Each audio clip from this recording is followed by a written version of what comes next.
விறுவிறுப்பாக நடைபெற்ற தமிழக சட்டமன்ற தேர்தல் வாக்குப்பதிவு மாலை 6 மணியுடன் நிறைவடைந்தது.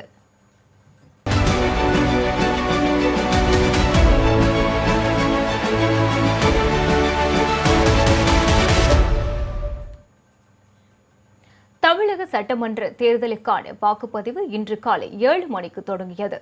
பெண்கள், முதல் தலைமுறை வாக்காளர்கள் உள்பட ஏராளமானோர் ஆர்வமுடன் தங்கள் ஜனநாயக கடமையை ஆற்றினர்.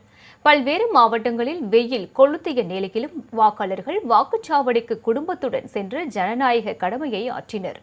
இந்நிலையில் மாலை 5 மணி வரை 82.24 விழுக்காடு வாக்குகள் பதிவாகி புதிய சாதனை படைக்கப்பட்டுள்ளது.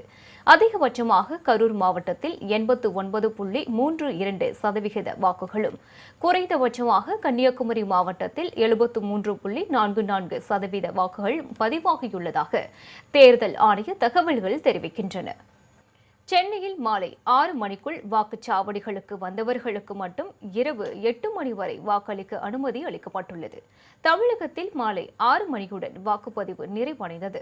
மாலை 5 மணி நிலவரப்படி 82.24 விழுக்காடு வாக்குகள் பதிவாகியுள்ளன. இந்நிலையில் சென்னை மாவட்டத்தில் உள்ள வாக்குச்சாவடிகளுக்கு மாலை 6 மணிக்குள் வந்த வாக்காளர்களுக்கு டோக்கன் வழங்கப்பட்டு இரவு 8 மணி வரை வாக்களிக்க மாவட்ட தேர்தல் அதிகாரி அனுமதி அளித்துள்ளார். டோக்கன் பெற்றவர்கள் மட்டும் அதனை கொண்டு 8 மணி வரை வாக்குகளை பதிவு செய்யலாம் என்றும் தெரிவிக்கப்பட்டுள்ளது.